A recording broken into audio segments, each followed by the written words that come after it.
Salutations, my friends, and thank you for tuning in to another edition of Factions of Freedom.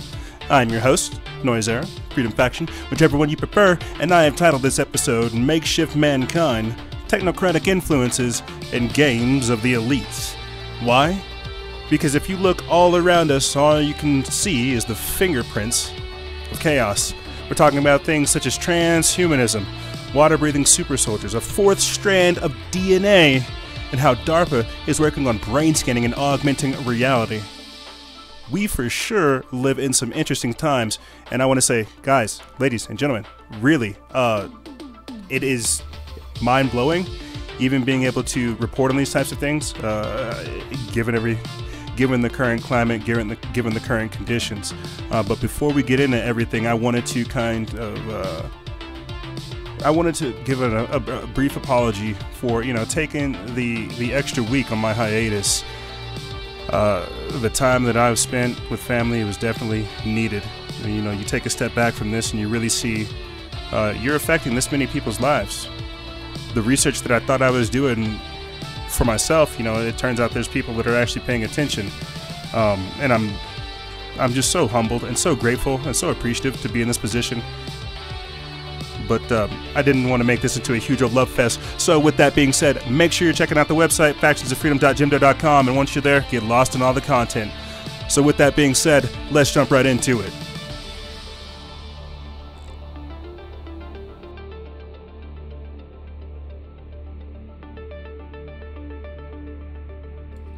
Most righteous, and thank you guys for tuning in to another edition of Factions of Freedom. Wow, do we have a information-packed episode for you guys today. It's not really going to do justice trying to make up for the 2 weeks that we kind of went on a brief hiatus, but we will be going over some of the continuing themes that we see resurging. We haven't really done an episode kind of like this where we've really gone into kind of depths about things like transhumanism, the technocracy, the New World Order, and things of this nature. But that's exactly what we're going to be doing in this episode. I have so many different things planned for you guys, looking at human animal organs. Just the other week, maybe even a few months ago, we were talking about how they were trying to clone monkeys. Today, we're talking about things such as synthetic immortality, how they have pig brains outside of the body. But and I think this would be a great way for us to lead into discussing all this transhumanism stuff. One of the more influential quotes or statements that I've ever heard in relation to transhumanism, genetically modified soldiers, things like the super soldier program, superhumans, and everything of this nature, is whenever I heard General Mark Milley talking about how we have to prepare for terrorists, hybrid armies, and little green men. Let's take a listen. The world of 1916 was complex. Well, the world of 1945 was complex. The world of 2016 is intensely complex. And I can tell you that from personal experience, and I know there's many others who can tell you that as well. And you will graduate and be in that world. And you're going to be leading the soldiers and the sailors, the airmen and the Marines in that world. You'll be dealing with terrorists. You'll be dealing with hybrid armies. You'll be dealing with little green men. You're going to be dealing with tribes. You'll be dealing with national leaders and local leaders. You'll be dealing with politics and economics. And you'll be dealing with direct fire and indirect fire. And you're going to be dealing with it all. And it's all going to be dealt with simultaneously. And for that, you're going to have to be ready. And that's why readiness, in my mind, is number one. And definitely go, if you haven't, definitely go listen to that speech. It was, ironically enough, it was almost 2 years ago that he gave this statement on April 21st at the 100th anniversary of the JROTC Centennial Symposium in Northfield, Vermont. And as you heard him there talking about things like terrorists, hybrid armies, and little green men, that was 2 years ago. That was a groundbreaking statement 2 years ago. What are we talking about today? We have terrorists. We have hybrid armies. Now, this is what could be considered little green men. By doing some more digging into this, apparently this is a term that they use for Russians, but these days, they kind of use Russians for everything. But whenever I hear a general coming out talking about hybrid armies and little green men, I obviously think of things such as extraterrestrials, hybrid humans, transhumans, genetically modified soldiers, and things of this nature. Because remember, it was just a year ago or so that we heard about how Putin warned of just that, superhumans, saying how we're not really prepared for what that's going to do. It's going to open up the Pandora's box of insanity. Stuff like epigenetics, eugenics, DNA, and we'll get into some of this stuff later. Apparently they found a fourth strand of DNA in us, and I think that speaks volumes to a number of things that we are able to do, that humanity is able to do, and that we're able to interact with. But I also want to play for you guys a quick clip where we have the Syrian ambassador Bashar Jafari talking about genetically modified Syrian opposition. Let's take a listen. Some member states in the Security Council and the mainstream media continue to defend and support the genetically modified armed Syrian opposition, moderate by definition. Ambassador, you named off a whole list of individuals who you claim are nice people, yeah, are intelligence agents from countries. No, they are Syrian moderate opposition. Right. Can genetically modified. Are they still in eastern Aleppo? Yes. They are still there. Yes. I think that's hilarious. The lady somehow missed the question that you have a Syrian ambassador talking about how there are genetically modified soldiers in Aleppo, and she's just going off the rails asking something else. What we're missing right now is a slow, subtle disclosure of what their intentions are, of what they're trying to do. Why would they benefit from being able to modify us? Why would they benefit from having these kinds of technologies? We've talked time and time again about things such as CRISPR-Cas9, this genome editing technology. These things will advance. They will become more commonplace. They'll be accepted.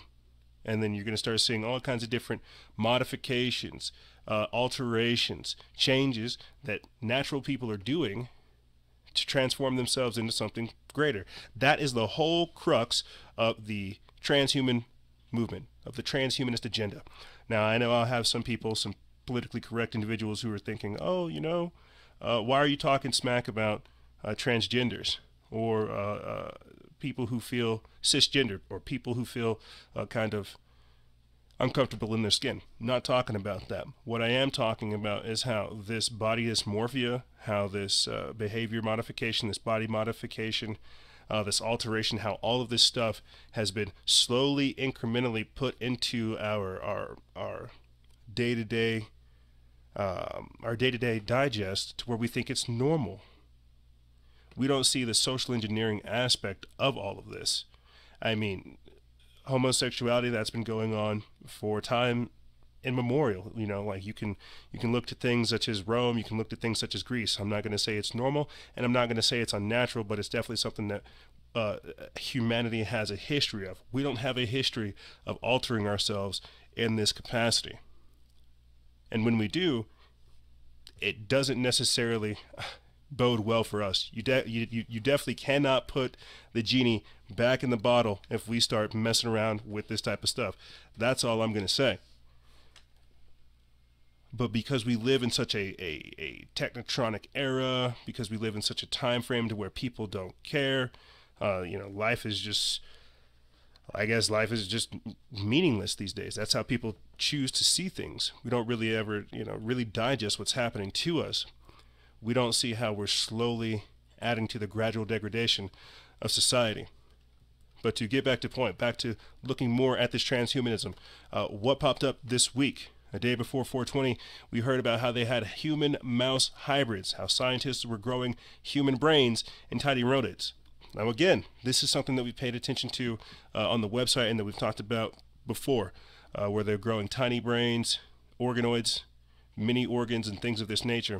But what we have now is where they're literally putting a human brain inside of a rat. They've done that with pigs as well, sheep, cows, and this is another crazy thing too, that we don't really understand, that we're not really like taking into consideration when looking at things like human-animal hybrids, animal-human hybrids, the transhuman agenda, and everything else. You know, with and we'll get into some of this stuff later on too. With growing things like human organs inside of animals, inside of cows, you know, they basically just see the cows as the gestation chamber. Like, this is where they grow the organs. This is where they grow the tissue. This is where they grow the humanoids. You know, and it's crazy to think about this type of stuff and to talk about it, but this is all being done in the name of science. We are literally mutilating not only animals, but also what could be considered life, human, in the name of this science-based religion, or this religion-based science. But let's get into this. I put this up April 19th, 2018. It's from End Times Headlines by Ricky Scaparo. It says, for the first ever time, miniature human brains have grown in a new species, and scientists have suggested the breakthrough could help with the stem cell research.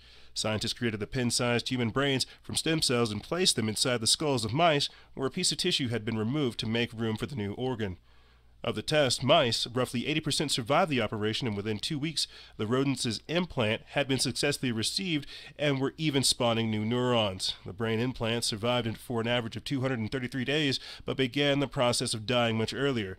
Lead researcher Fred Gage, a neuroscientist at the Salk Institute, said, quote, in our hands, the organoids stop growing around 5 weeks. It's a function of size rather than time.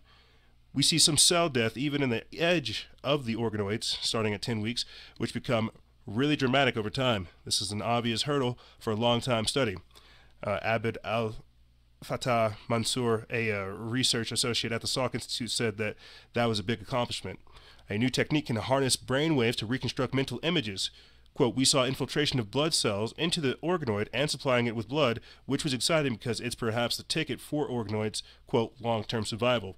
In this exercise, the scientists accomplished 3 things: installing an organoid into a complex tissue environment, connecting it to the species, and integrating it into the cardiovascular system of the organism. The researchers say that the breakthrough could one day help with repairing organs such as brains from stem cells. The list of real hybrid animals will surprise and amaze you. What does the future hold? And with advances in genetic engineering and cloning, only time will tell. Keep reading to find out more about these strange creatures. Mr. Mansour added that these 3 elements are important for both basic research and drug discovery of brain disorders. For example, our approach has the potential for preclinical drug testing and patient-specific derived brain organoids under the organism setup. So there you have it, folks. They're trying to grow organs inside of rats to figure out how that helps us. We are in for something. Talk about a rabbit hole. What about a rat hole? Crazy days, but check this out. Let's go a little bit further. Japan has lifted the ban on growing human organs in animals. So not only is the Salk Institute working on putting, tiny human brains, growing them from stem cells and putting them inside of rats, rodents, we have Japan joining in the fun as well, saying, hey, you know what, that's a great idea. Let me see if I can grow some human organs in pigs. It'll be great. I put this up April 16th. It's from the Drudge Report feed. It says a Japanese government-commissioned expert panel has green-lighted controversial scientific experiments to grow human organs inside the bodies of animals as early as this fall. Oh, great. I'm glad they're putting some pep in their step. I can't wait to have an organ straight from a pig.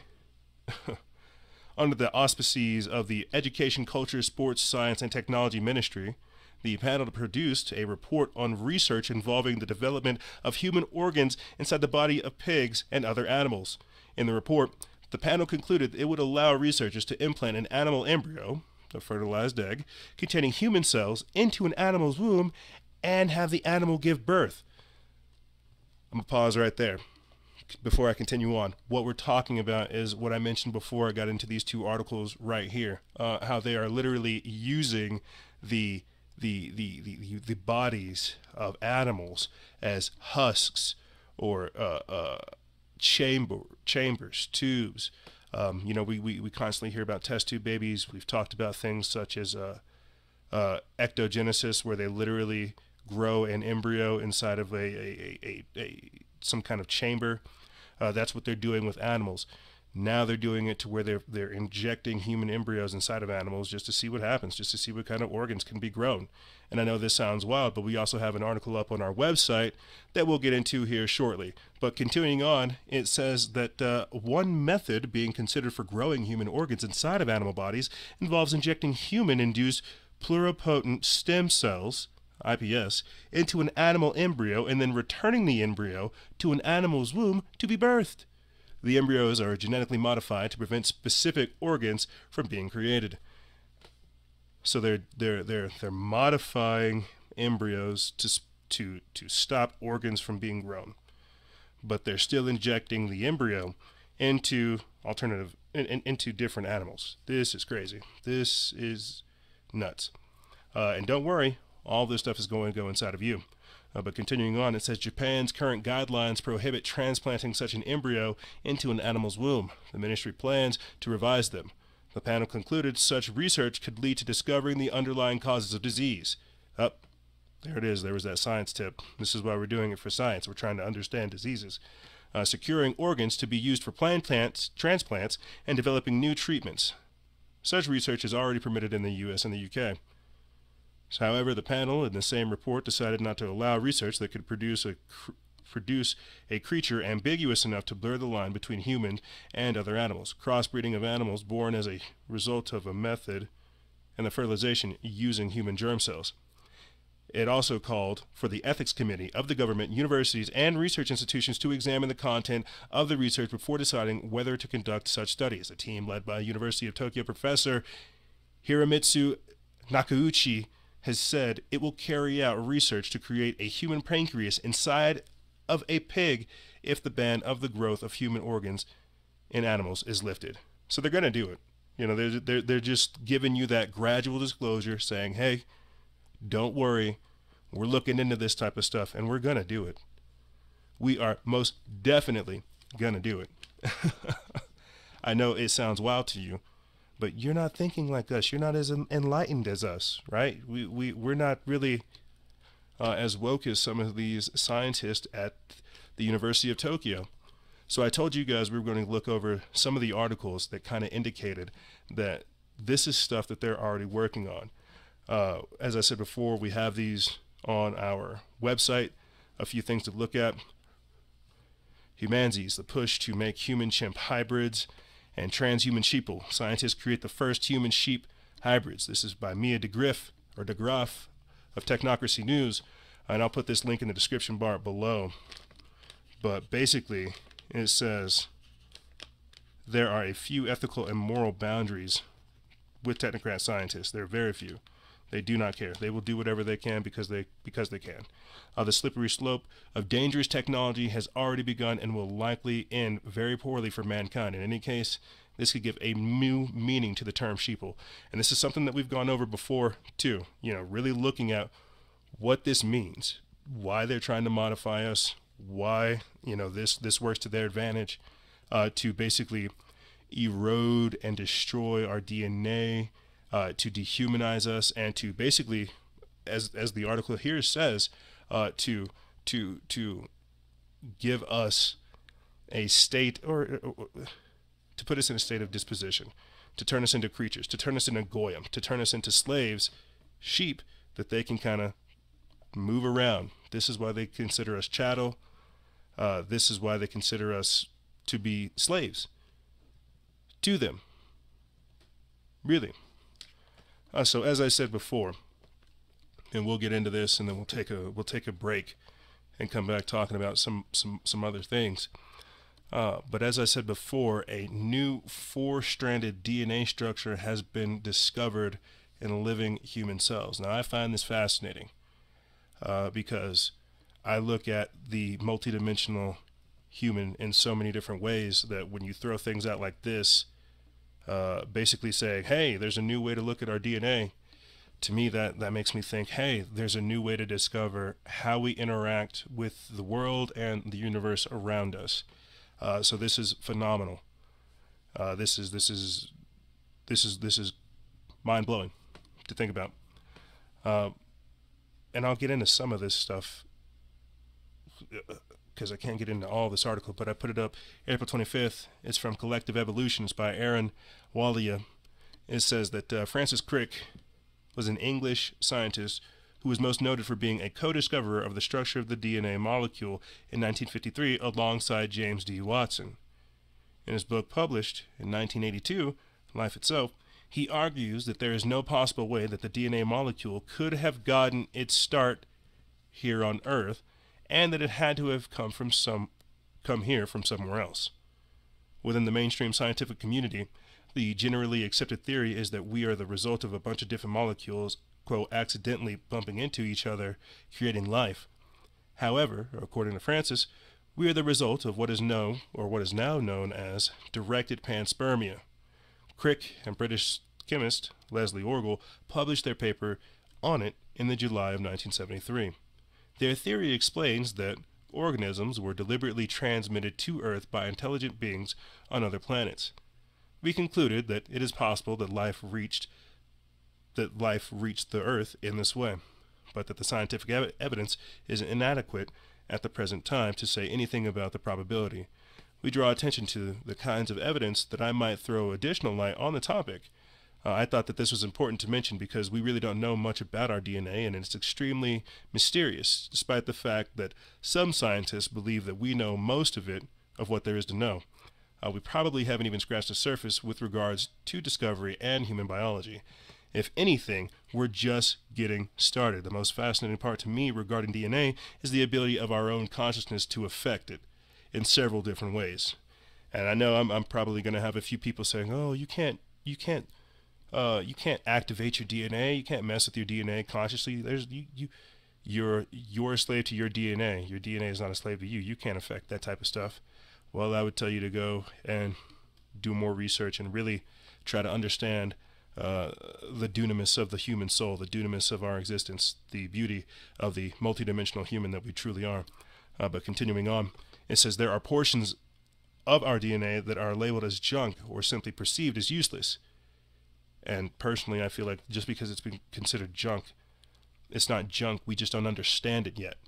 I mean, we're just discovering this, a new structure. Just because it's junk and we can't understand it doesn't mean that it doesn't have importance.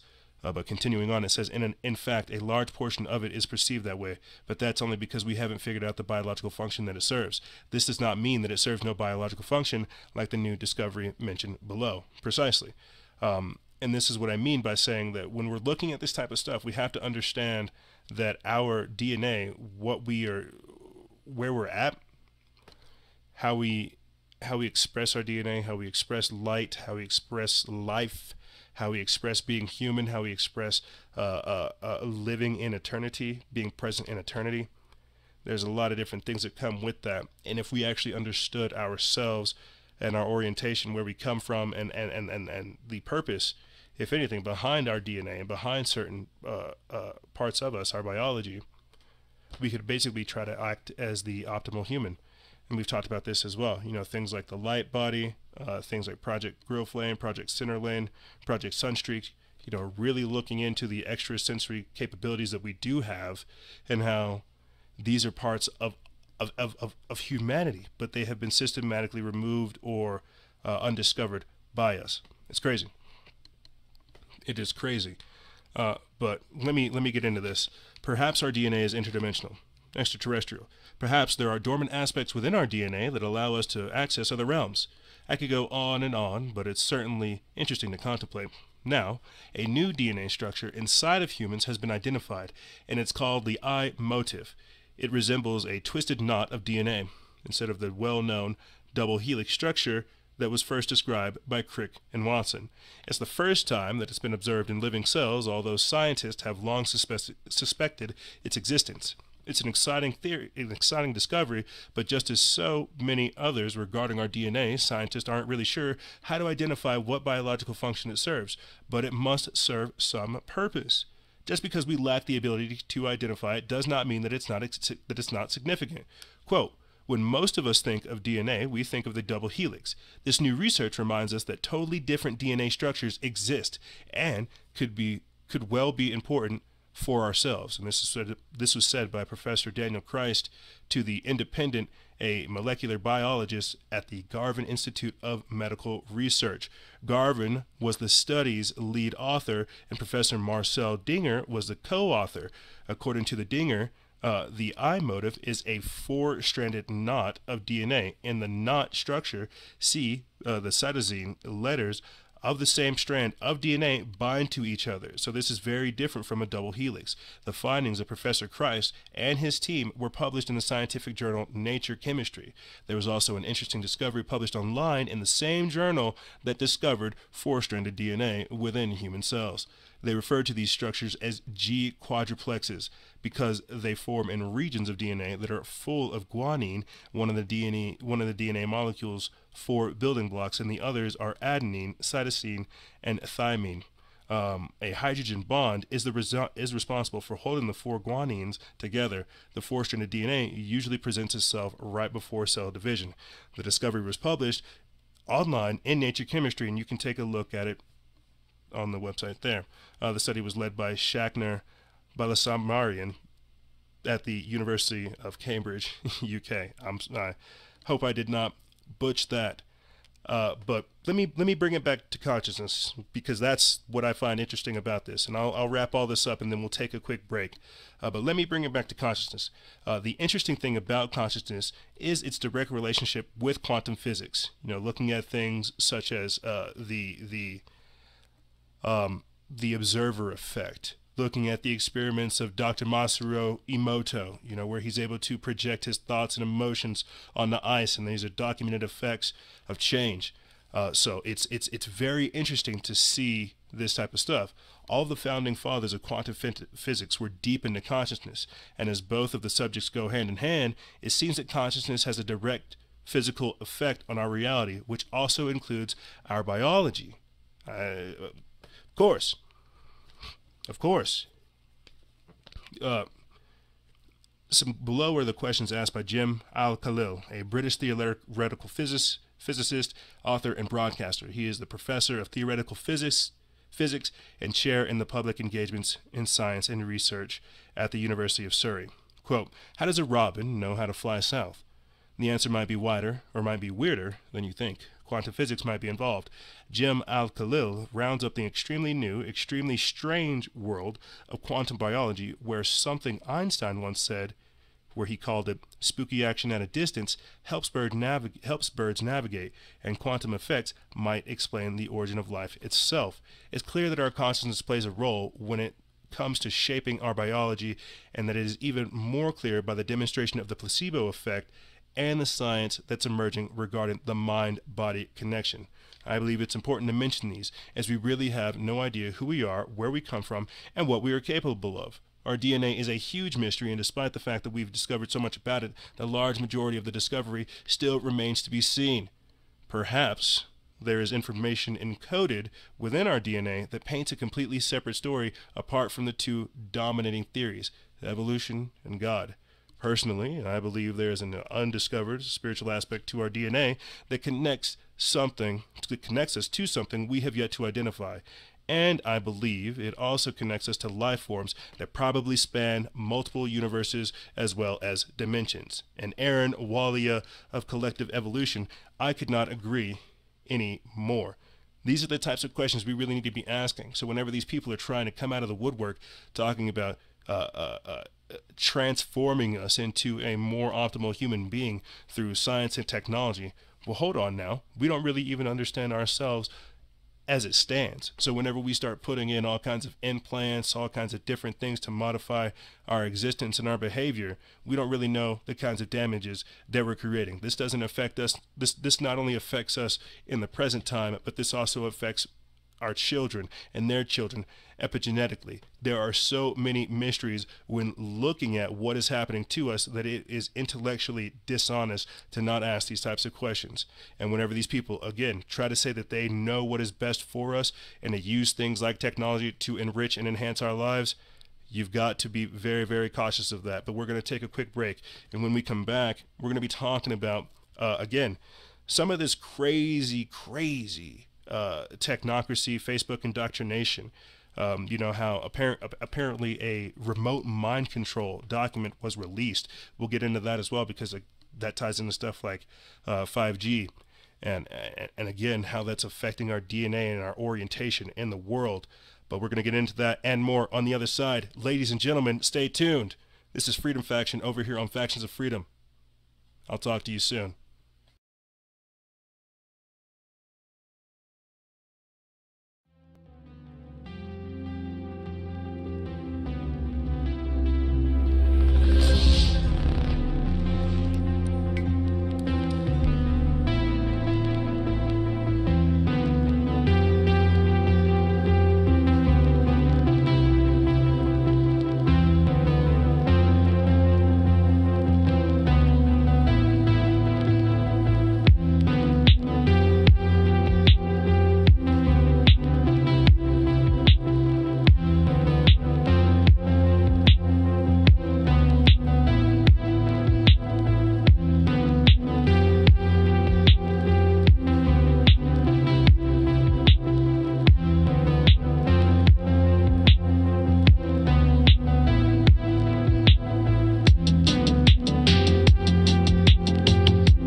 And we are back.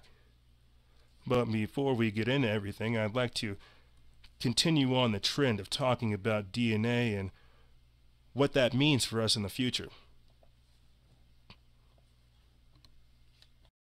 For the last 10 months, Houston police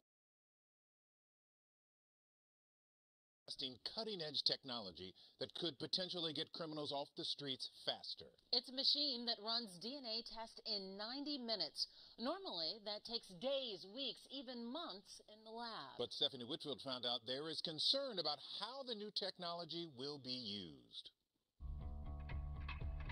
When crime happens, the clock starts ticking.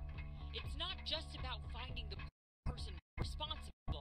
Police have to prove it. Rapid DNA is the future. When mathematicians stop using abacuses and start using calculators, it's that important to criminal justice. Houston police launched a pilot program to try out rapid DNA technology last year. Here's how it works. Let's say detectives find a knife at a murder scene. They swab the knife and anyone who might be involved. Then the machine compares the samples, revealing whose DNA is on that weapon in under 2 hours. For the last 10 months, Houston police... Does it feel like Minority Report yet? Feel like you can't escape some of the crazy things they have in store for us? Well, I can tell you this. The only thing that we can do to try to fight this is really be aware of how many different things we're going to be up against. This type of onslaught, It's not going to stop.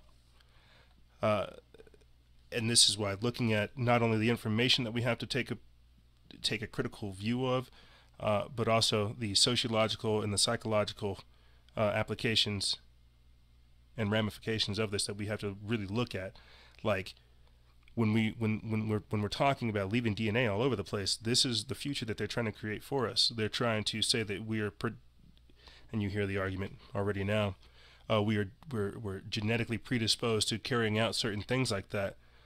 You can look at things like 23andMe, Ancestry.com, and all these other places that are trying to get your DNA. They're trying to get your information. They're trying to get your genetics, because if they can get your genes, they can start to try to predict any mutations that'll take place, kind of see what's going on with your lineage, and see whether or not you're going to be a threat.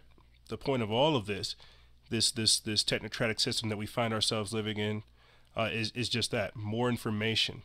And if they can get your DNA, your children will already be known before they're born.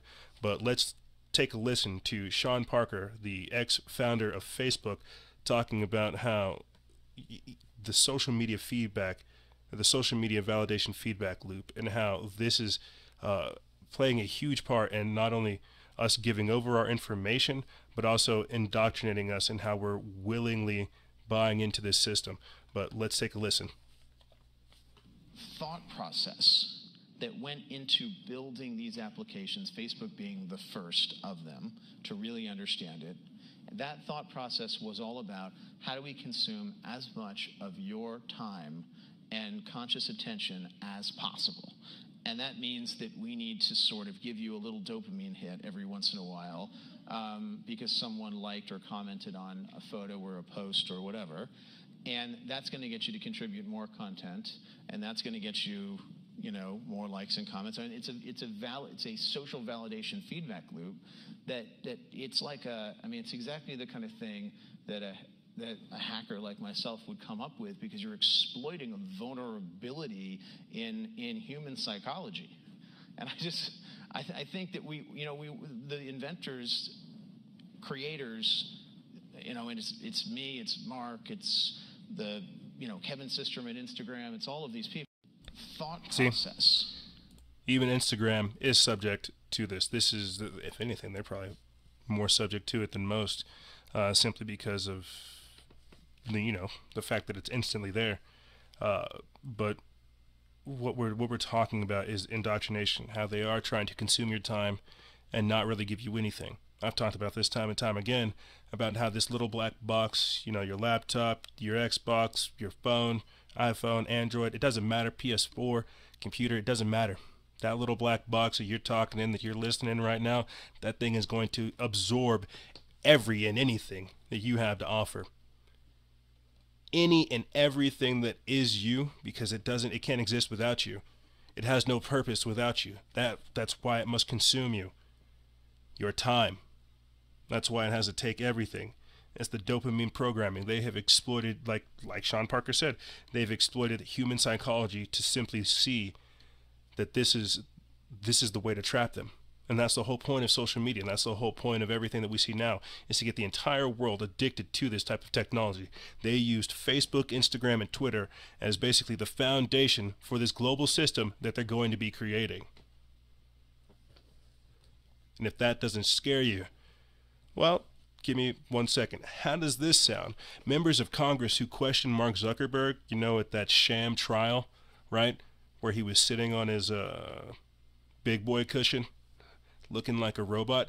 Members of Congress who questioned Zuckerberg, they received $600,400 over good Lord, $600,441.685. Wow. They got over $500,000 from Facebook. Totally botched that. Totally had a brain fart. I think it's just, the realizing the fact that these people are literally getting money from some dude that they're questioning. The hypocrisy, it blows my mind. The literal that's all it is. It's political theater. You literally have the government, Congress, you have members of Congress literally chastising Zuckerberg for doing the very thing that Congress does. And then to have information like this come out where they're literally getting paid off, I mean, we all knew it. We all know. We all knew. There is nothing major here, but it's the fact that they have the gall to put it out there. That they can put on this dog and pony show. To where they can say, hey, you know, I don't like what you're doing, but thanks for the money. Maybe you should, you know, ease up a little bit, but I'll make sure to cash that check immediately. What kind of world do we live in to where our morals can be bought and sold so freely? Let's move on, because I could tear into Mark Zuckerberg as I tore into Barbara Bush earlier this week. But let's move on to DARPA and Facebook teaming up to scan your brain and augment your reality. That's why that's Zuckerberg. He's just a face, just like Donald Trump, Hillary Clinton, and half of the other politicians and people that we see, you know, like Jeff Bezos of the Washington Post. You know, look at how much money he's accruing. He's basically part of the military-industrial complex. All these people, it's all, like George Carlin says, it's all one big club, and we're not in it. So Facebook teaming up with DARPA, that's nothing new. I think they talk about this in here. I think it might be Regina Dugan. Let me see if it's in here. Yep. Boom. Former DARPA executive Regina Dugan was recruited to head the project, as her experience with augmented reality and mental and nervous system manipulation has given her the perfect skill set to make this project a technological success. So you have the former DARPA executive Regina Dugan hopping out from DARPA saying, you know what, hey, the Defense Advanced Research Project Agency, it's not cutting it for me. The stuff they're doing over there, it's cool, it's great and all, you know, messing with mind control, but I want to go to Facebook. Now what in God's name does that mean? What in God's name does it mean whenever people are literally leaving the military, leaving the government to go work for this shady corporation? Let's get into this article. I put this up April 23rd. It's from Waking Times. It's by Phil Schneider, a staff writer. It says that in light of the recent Cambridge Analytica data scandal, Facebook is quickly becoming one of the world's least trusted companies. A survey from the Salk Institute, a research group focused on data privacy and information security, shows that the trust in Facebook has fallen 66% to where now only 28% of its users believe the company is, quote, committed to privacy. I could have told you that. Although many people are unaware what goes on behind the scenes at Facebook. Social media is not their only business. As part of an ongoing research and development venture, a project called Building 8 was created to develop technology, quote, in the style of DARPA. And this is something that we've talked about before. Their sketchy Building 8, you know, how they're making Facebook into DARPA. It's crazy. You know, it's crazy. You know, you got the Washington Post with Palantir. You have Facebook with DARPA. You have Google with all these people. It's just one big, just, as they say, a swamp of just craziness going on. I don't even know how to describe it. But continuing on, it says, former DARPA executive Regina Dugan was recruited to head the project, as her experience with augmented reality and mental and nervous system manipulation has given her the perfect skill set to make this project a technological success. Now, before I continue on, I think it's important that we look at how, again, we're talking about the technocratic infrastructure that's being built, but at the same time, how they're trying to manipulate and alter humanity. Now, the movie Ready Player One is coming out here shortly, or should be out, I'm not sure. But the premise behind that is how we are basically leaving the physical world to absorb ourselves, or, you know, go into the virtual reality world that's there. Basically, Facebook, but virtual reality. You know, Twitter, but virtual reality. They have haptic responders. They have all kinds of different things to make you see, touch, hear, taste, and smell, feel everything that's there. This is all basically to augment you, to make you want to augment yourself, as we talked about at the start of the show, and to basically eventually get you to join the collective, join the Borg, transcend your humanity. And so when we're talking about things such as DARPA doing nervous system manipulation, teaming up with Facebook, I want you guys to also think about things such as Elon Musk's Neuralink and his neural lace, where he's basically trying to integrate with technology, integrating with the internet, using these types of things at his disposal. It's crazy, and they're doing this. They're unraveling or unveiling this technology. That's the next step. Where we're going right now with technology, you know, you type on a keyboard, you touch stuff. That's very crude. That's very rudimentary. What they want to do now is literally embed the technology in us and take it in a completely different direction. But continuing on, let me look into this. It says DARPA, however, has come under scrutiny in the past for developing dangerous weaponized technologies like HELIDs, or high energy liquid laser area defense systems, commonly known as the death ray. Dugan was also accused of ethics violation by the Department of Defense for offering government contracts to a company she founded called Red X Defense. Building 8 was created with 4 projects in mind, all centering around augmented reality and brain scanning technology. Mark Zuckerberg believes that within the next 10 years, we will begin to see a stronger link between Facebook and the mind. Quote, you're going to be able to capture a thought, what you're thinking or feeling, in kind of its ideal and perfect form in your head, and be able to share it with the world. This is still coming from that robot, Zuckerbot. Ultimately, Facebook intends on creating an entire augmented reality to overlay our day-to-day lives. He believes that with this new technology, common household equipment like TVs will become obsolete. Quote, in the future, you will be able to snap your fingers and pull out a photo and make it as big as you want, and with your AR glasses, you'll be able to show it to people, and they'll be able to see it. As a matter of fact, when we get to this world, a lot of things that we think about as physical objects today, like a TV for displaying an image, will actually just be a $1 app in the AR app store. So it's going to take a long time to make this work, but this is the version, and this is what we're trying to get to over the next 10 years. So you have Facebook working on, and just keep this in mind, they really want to augment reality. They really want you to love augmented reality. Don't worry about real world. Don't worry about everything else that's going on. They want you to be so absorbed in technology that the only thing that you can think about is how you can share all this stuff with your friends. They don't want you to really look at the implications of what this type of stuff means. But why is this crazy?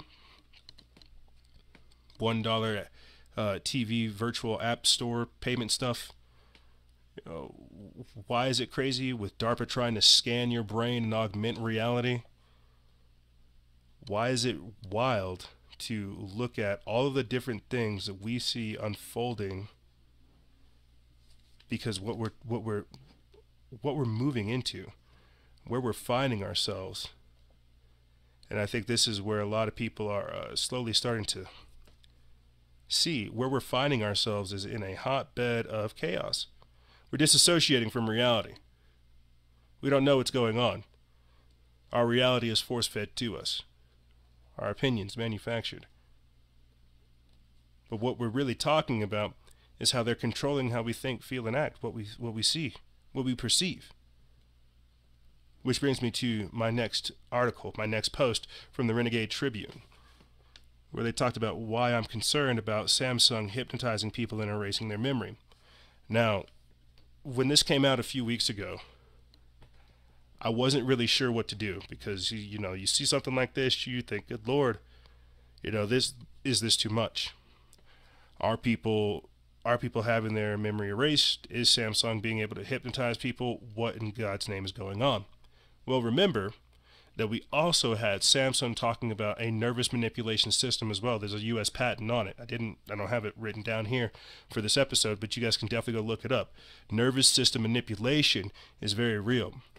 And I remember last year doing a quick mini cast over this proposed bill called SB 86, and the idea behind it is that they would delete your memory, that they would erase everything up until a certain point. My thoughts behind that is, when you're erasing history, when you're erasing your memory, you're basically erasing parts of you.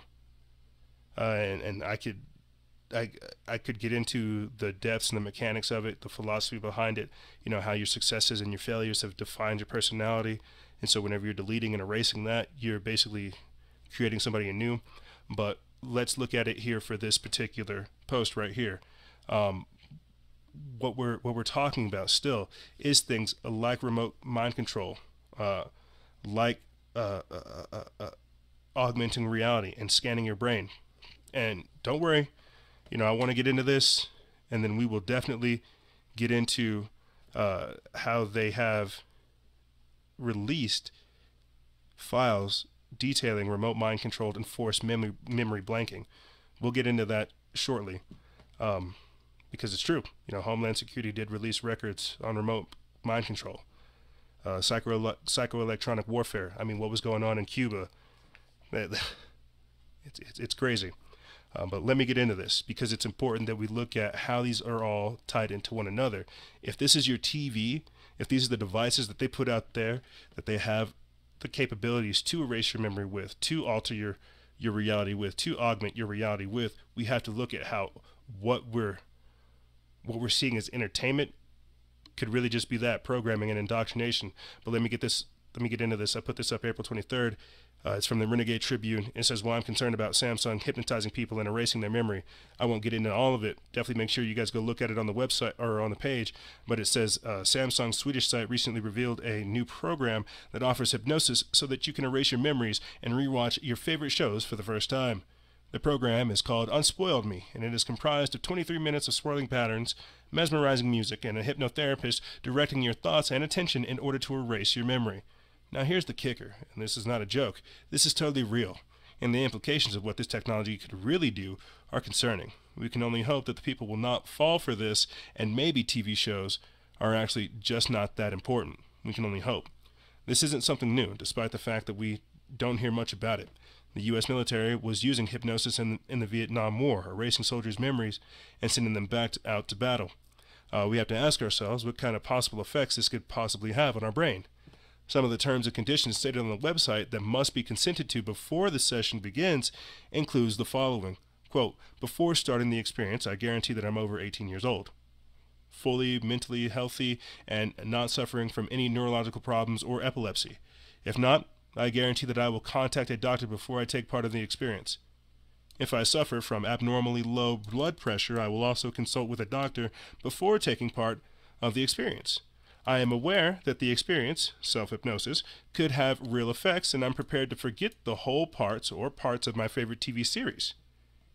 I ensure my sole purpose of using Unspoil Me is for its intended purpose, and I will therefore only think about a film or a clip TV series which I will have the possibility to forget. The suggested guidelines for the hypnosis session involve putting in headphones, isolating themselves in a tranquil place so that they can watch the whole video with no interruptions. The suggested one night's sleep is also recommended before they attempt to watch the show that is inevitably responsible for the whole deal." What we're talking about, and it goes on to really explain, you know, the mechanics behind it and how this is something that people are doing in the article. What we're talking about is how people are being conditioned. We're being programmed. We're being brainwashed. Right now, the very reality that we're talking about these types of things and trying to have an open discussion about these topics that are going on, you're able to program yourself. But whenever we're looking at things like your TV programming, you CNN, ABC, Fox News, MSNBC, all of the other places that are putting out information, they're trying to control you as well. How do you escape from all of these overarching totalitarian systems that are literally trying to tell you what to think and how to feel and what to say, how to act?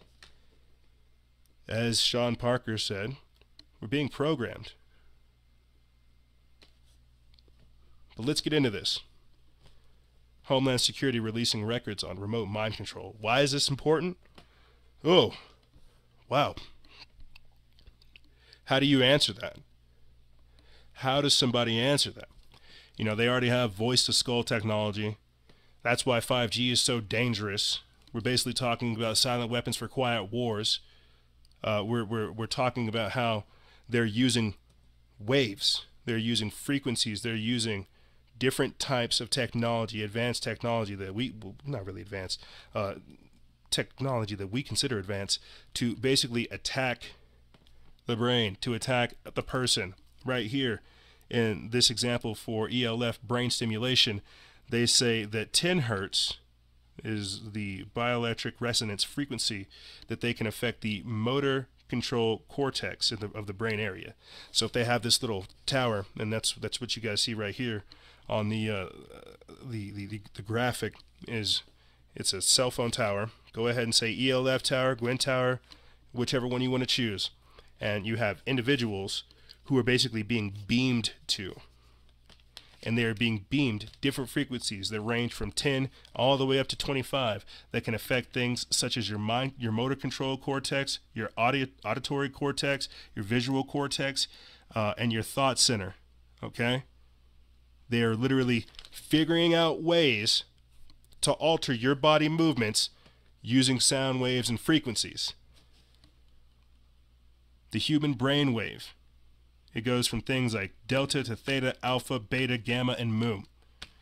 And this is why you hear me talk about things such as delta wave emitters, to where they can induce you into a sleep-like state, to where they can just shut you off.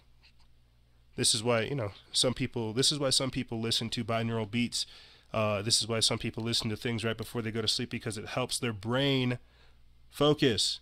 If we are living in a radioactive Wi-Fi, Bluetooth-induced soup with all kinds of cell phone grids and everything else in there, we're bound to intercept some signals. Except the difference is now these types of documents that we're looking that have been released due to a Freedom of Information Act request, we're talking about how they have actual technology that is designed to direct thoughts, feelings, emotions, and to shut down certain behavioral patterns. It's crazy. But let me get into this. I put this up April 19th. It's from your Newswire. It says Homeland Security releases records on remote mind control. It says the United States Department of Homeland Security has accidentally, and I say that with inverted air quotes or with inverted commas, air quotes, released records on its remote mind control project as a part of a FOIA request on extremist groups. Washington State Fusion Center, a counterterrorism branch of DHS, released a file named EMFX on human body.zip, and in that zip file there's all kinds of other stuff that you can see, but for this post I just kind of put up a few of those diagrams, which outlines the effects of remote mind control on unsuspecting members of the public.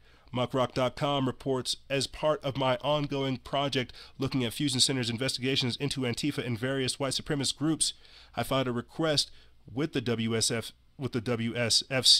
I got back many standard documents in response, including emails, intelligence briefings, and bulletins, reposts from other fusion centers, and then there was one titled EM Effects on Human Body.zip. I wonder what that could be. What does EM stand for, and what effects does it have to do on the body? EM stands for, you guessed it, electromagnetic. And what you're looking at here is psychoelectronic weapons that purportedly use electromagnetism to do a wide variety of horrible things to people, such as reading or writing your mind, causing intense pain, rigor mortis, or most heinous of all, itching. Now, to be clear, the presence of these records, which were not created at the Fusion Center and are not government documents, should not be seen as evidence that the DHS possesses these weapons, or even that such devices actually exist, which is kind of unfortunate because microwave hearing is pretty cool. It's a pretty cool line of technobabical to say out loud. And it goes on to basically just kind of talk about it, brain mapping, psychoelectronic warfare, black helicopters, and things like this. But this is, even though the article says this isn't true, or it says that this doesn't confirm it, I'll say that it does. I'll say this is a gradual disclosure of it coming out. I mean, they have a heart attack gun. We've done shows. We've had people on where we've talked about Gwyn towers, ground wave, emergency network towers, cell phone towers, ELF towers, extremely low frequency towers, and how all of these things definitely affect you. I mean, again, looking at things like 5G, we have to understand how potent that kind of stuff is. You see, so we're going to take a break because we're going pretty deep into the rabbit hole, and when we come back, we're going to get even deeper. I'm going to talk about how they have how we're having a literal debate, not only about precognition technology, but how it's a contest between psi powers, your psychokinetic and telepathic powers. You know, things like censorship's war against ideas, how they're trying to jail purveyors of what they consider fake news. This is the emergence of the thought police and how we're, again, losing touch with reality. We have so much more to go over with the time that we have left. Ladies and gentlemen, stay tuned. I'll talk to you real soon. This is Freedom Faction over here on Factions of Freedom. Stay tuned.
Last segment.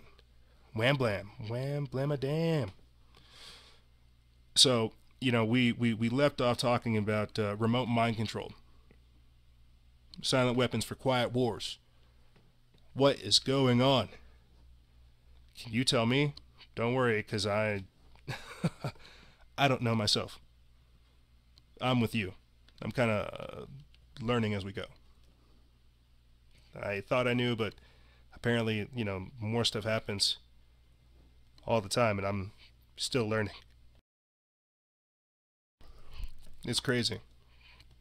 And it just really makes you take a step back and say, wow, you know, we are really going headfirst right into all of this.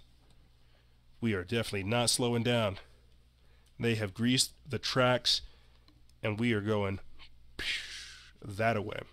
So let's look at this. I put this up April 24th. It's from Technocracy News. It's by MG Sigler. It says Tech Mogul says people in big tech are losing touch with reality. And I think this is important to highlight, because what we're basically talking about at this point is how the people, the architects of what is considered our future, these technocrats, they have this idea of what the world should be, and so now they are collectively trying to have the internet, the real world, reflect the internet, and the internet reflect the real world. There's a crazy inversion going on, and it's becoming very difficult to kind of separate the two. So when you have technocrats who are not really aware of the common man's plight, they're just trying to do things for convenience sake, and we're constantly trying to update our values or download this week's new politically correct term, or be upset due to whatever has been injected into the social media network, whatever. That's not real life. And I've talked about this time and time again. What we have in front of us, what we're dealing with now, this technology does not enlighten us. It doesn't enrich our lives. It enslaves us. So when you have people who are enslaving us, and then also at the same time trying to disassociate us, we have a number of problems that I can't even begin to try to crunch down. But let me get into this. It says, this tech insider sees more clearly than most and concludes that, quote, the nerds have taken over the world. Now they're showing signs of being drunk on such power. The mind of a technocrat is typically aloof to the needs and the want of a real citizens in society. It goes on to say that there's something that has been in the back of my mind for some time now, and while it predates the Facebook fiasco, the situation certainly brings it to the forefront. Increasingly, it feels like people in our industry, the tech industry, are losing touch with reality. You can see it in the tweets. You can hear it at the tech conferences. Hell, you can hear it at most cafes in San Francisco on any given day. People, really smart people, saying some of the most vicious things. Words that, if they were able to take a step outside of their own head and hear, they'd be embarrassed by. Or, at least, these are the stances, thoughts, and ideas that people should be embarrassed by. But they're clearly not, because they keep saying them. This isn't about Facebook. Far from it. That's just the most high-profile and timely example of a company suffering from some of this. And in that case, it's really more of their response to the Cambridge Analytica situation rather than the situation itself. They don't know the right things to say because they don't know what to say, period. Because they've slipped out of touch. But again, I feel like this is increasingly everywhere. I look around, tech.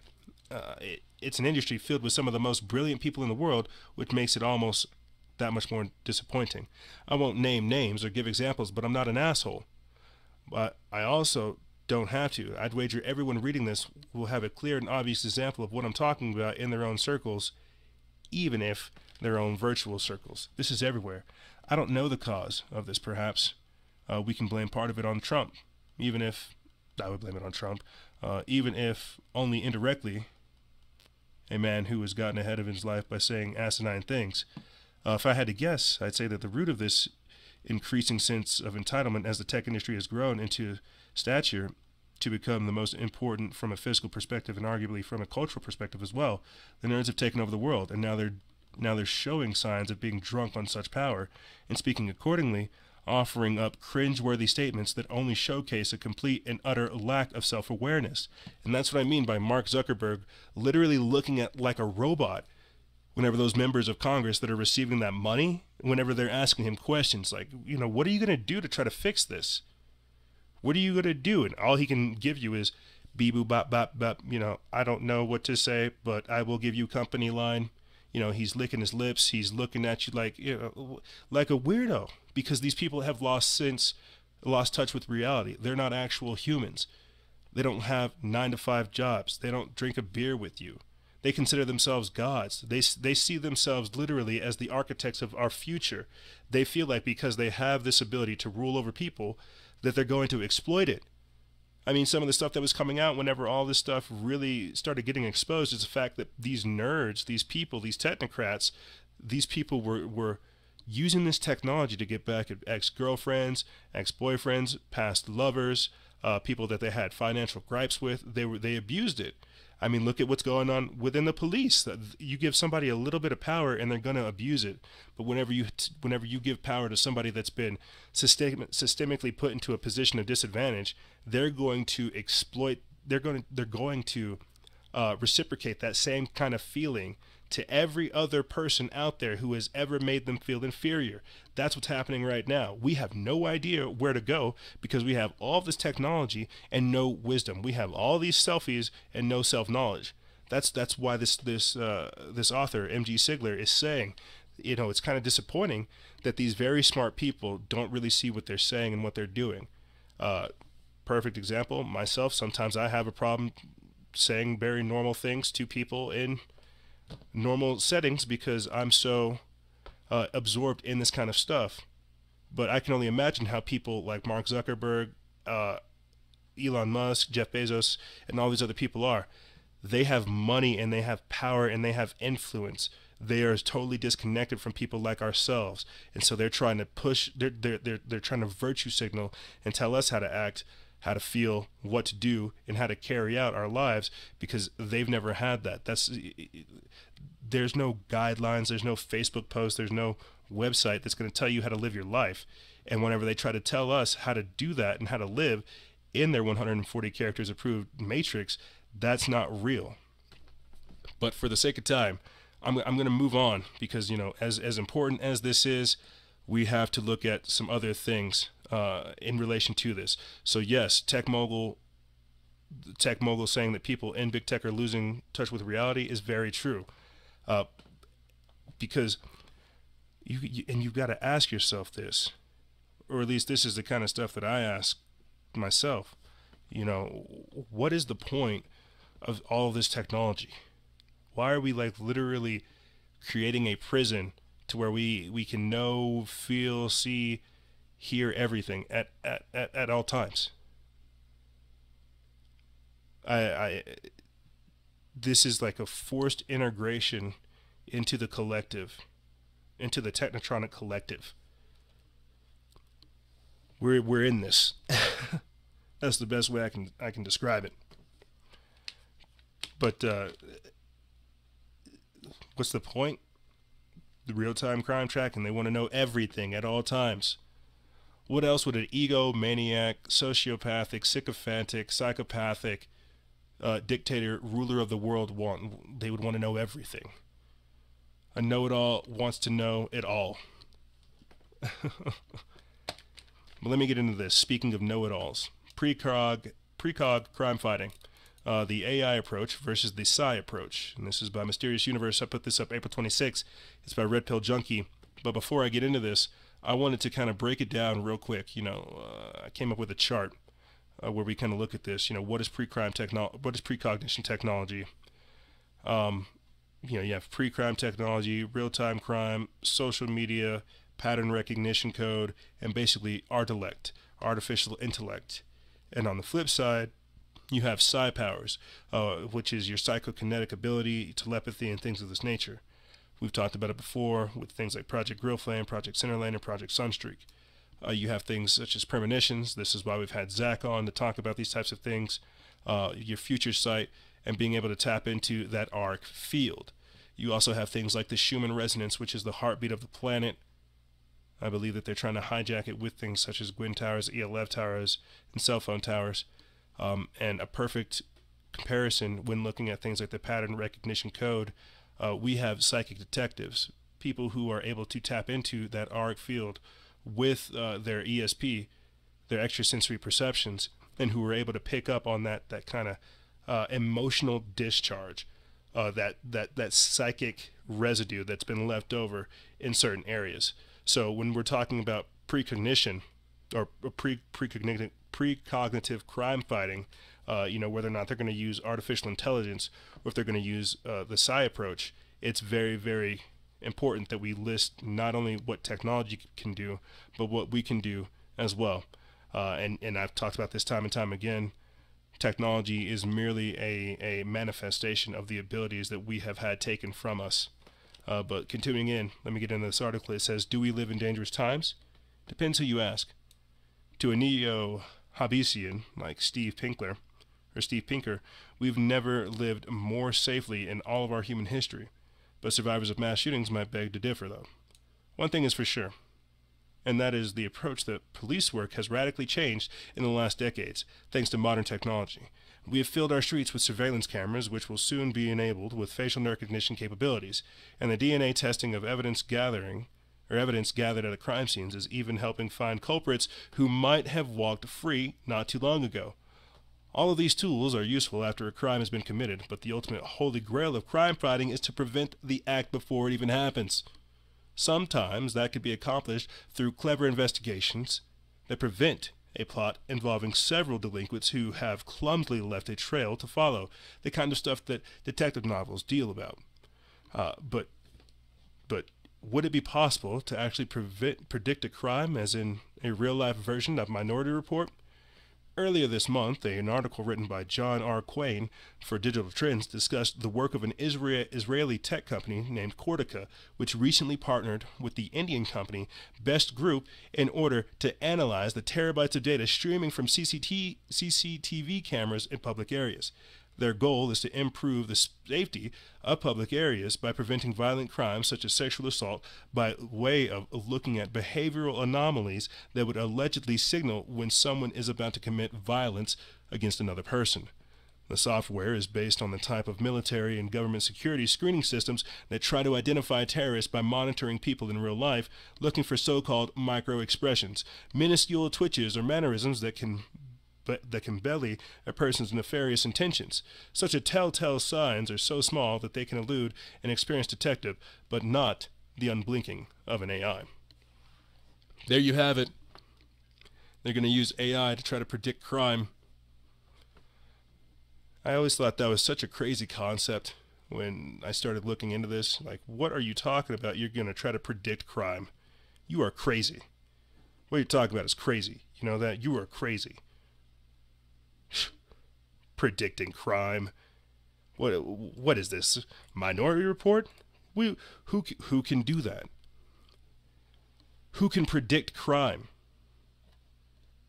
Who can stop this? And there wasn't a real answer. And as I said, paid attention to this, slowly started seeing how they're going to try and use technology and forms of crime fighting. It blew my mind. It really, really did. I remember talking about how robots gained visual foresight to where they were able to somehow, I guess, look at the steps that they were going to take as a computer program, and then I guess take those steps before that. It's crazy. It's crazy. The algorithms and things that are involved with this. But I want to play for you guys this quick clip from somebody else, actually, that's reposted one of my deleted posts. China is building a huge facial recognition database to identify any citizen within 3 seconds. Let's take a listen. Oh, there's no audio. No, it's not science fiction. It's not science fiction. This is real-world facial recognition. It's used to help identify lost people, or so they say. We think running this facial recognition technology has reduced the time needed to do searches, lightened the workload for our staff, and made our searches more efficient. If they cannot tell us who they are, then we compare their image with existing images in our system. So stop taking those selfies. Better get up off of Snapchat. Better get up off of the Snapchat. But another startling thing happened in China this week, which brings me to my point when looking at this overarching technocratic system and how dangerous it really is. A Chinese journalist has been banned from buying property under the new social credit score system. Let's take a listen. Who recently tried to book a flight, he was told he was banned from flying because he's on the list of untrustworthy people. Leo was a journalist who was ordered by a court to apologize for a series of tweets he wrote and was then told his apology was insincere. I can't buy property. My child can't go to private school, he says. You feel you're being controlled by the list all the time. And the list is now getting longer, as every Chinese citizen is being assigned a social credit score, a fluctuating rating based on a range of behaviors. It's believed that community service and buying Chinese-made products can raise your score. Fraud, tax evasion, and smoking in non-smoking areas can drop it. China's growing network of surveillance cameras makes all of this possible. It can recognize more than 4,000 vehicles. Xu Li is the CEO of SenseTime, one of China's most successful artificial intelligence companies. It is Leo Hu recently tried to book a flight. I really don't think like right now we understand like how sketchy that really is. Like that to me is frightening. You know, China is the model for what the New World Order is trying to do. They're trying to make a model citizen. They're trying to make a model technocratic state. They're trying to make a model, you name it. China is going off the deep end. And when looking at this, they're trying to get this whole system up to where everyone has their own social credit score by 2020. This is, again, talking about things like Agenda 21, Agenda 2030, and Agenda 2050.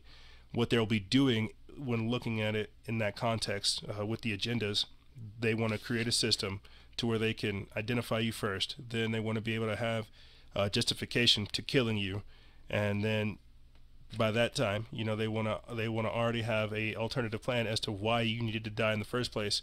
This system is totally anti-human. It's criminalizing behavior, it's criminalizing thought, it's attacking individuality and anything that doesn't necessarily go along with the collective.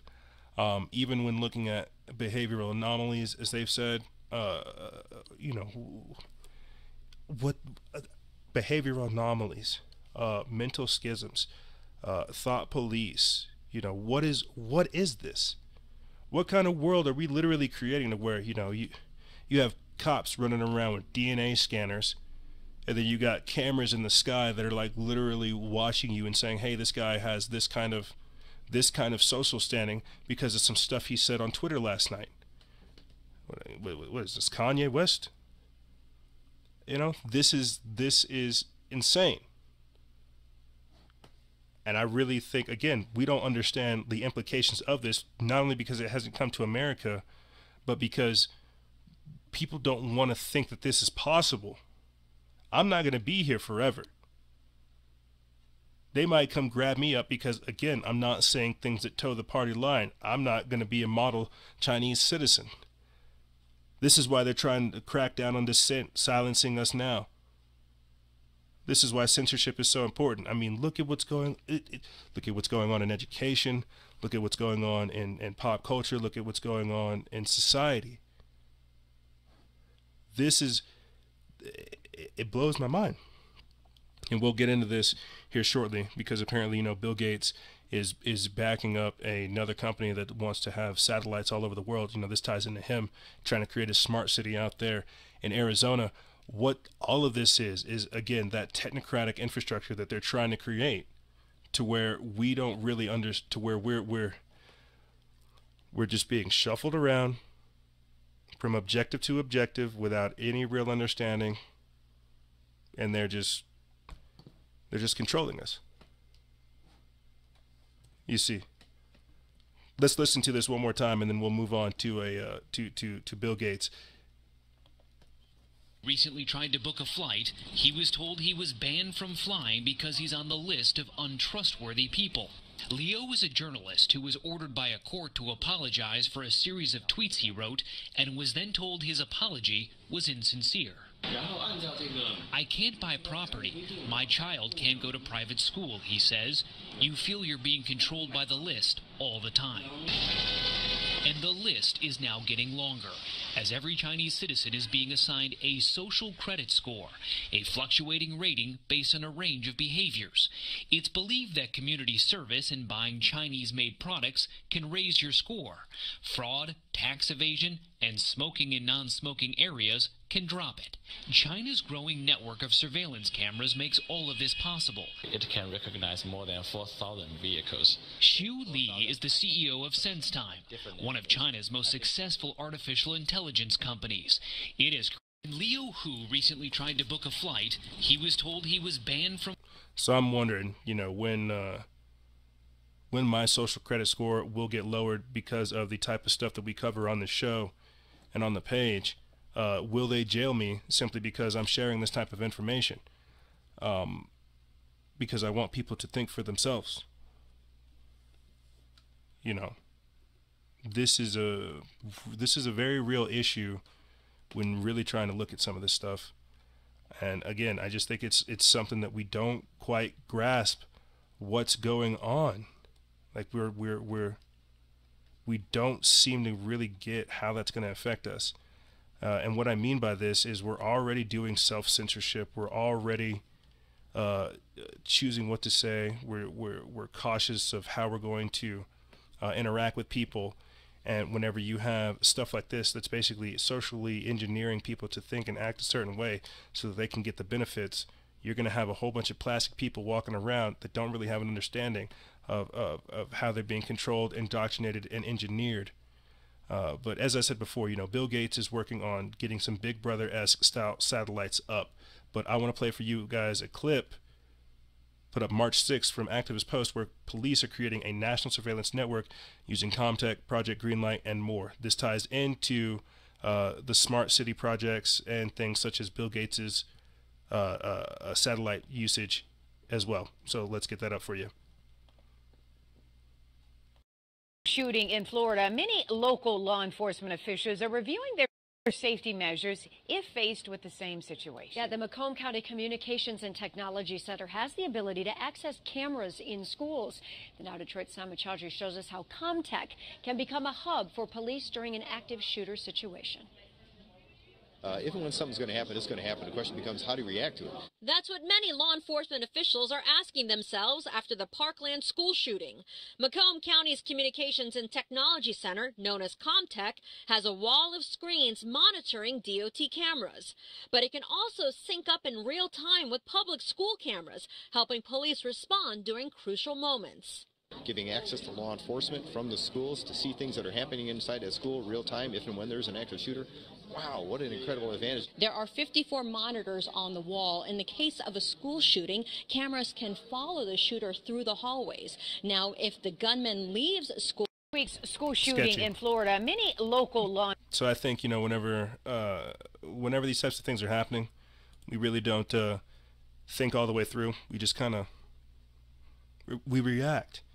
But, with the school shootings and more of these attacks that are going to happen, the whole point of them is to introduce the surveillance state and the police state, which is basically just that, the technocracy, where they will just, where they'll have metal detectors in school, to where they'll arm up teachers, they'll arm up school resource officers, they'll do all kinds of different things. They'll turn the schools into prisons before they fix things, and that's crazy. But this is, again, to collect more data and to have that subtle behind-the-scenes kind of control over things. But right here, smart city projects are really police cam share programs in disguise, precisely. So whenever you have things like that, Project Greenlight, where they're out there trying to put cameras everywhere saying, oh, well, we just want to keep you safe, it's so that they can have just that access to all of your information. It's not going to slow down.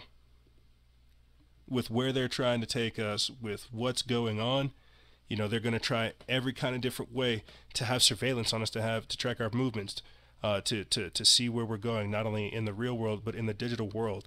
They want to be able to have so much control over our lives that it seems like it's almost impossible.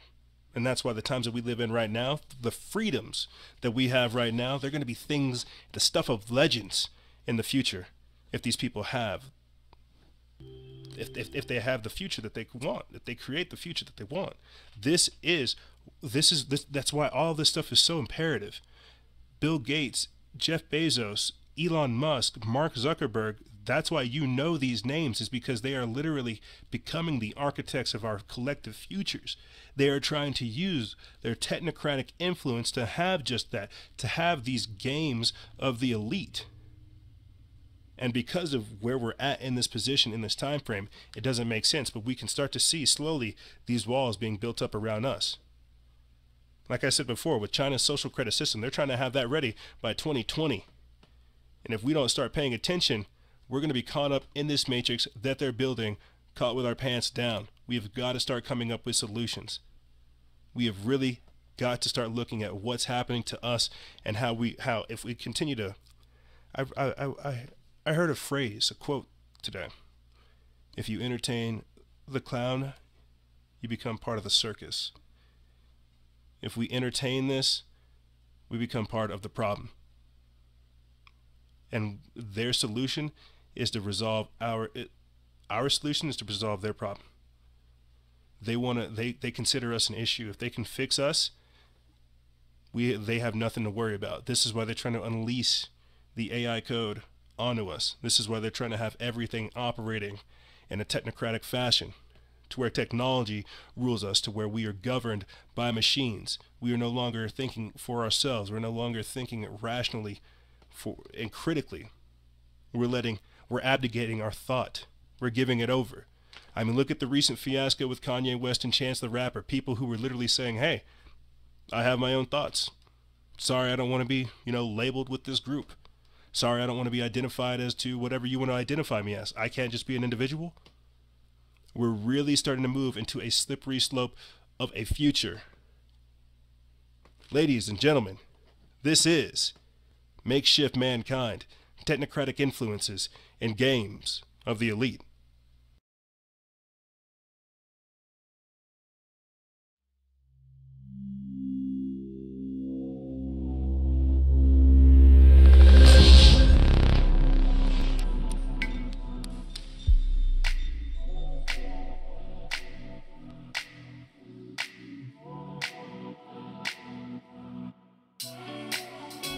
However, that's all I really have for you guys.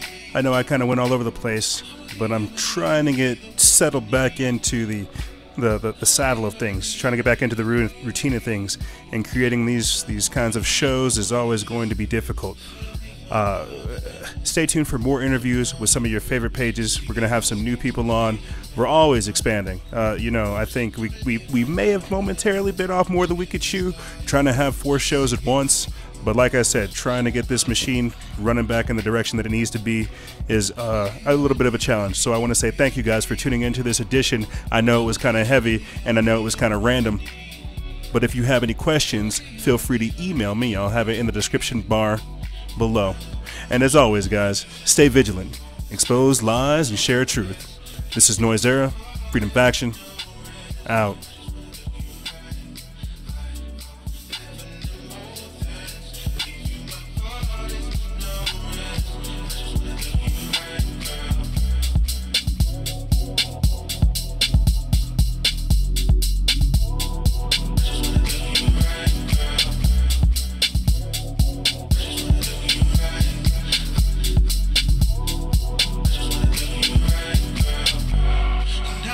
Bring you in my ride.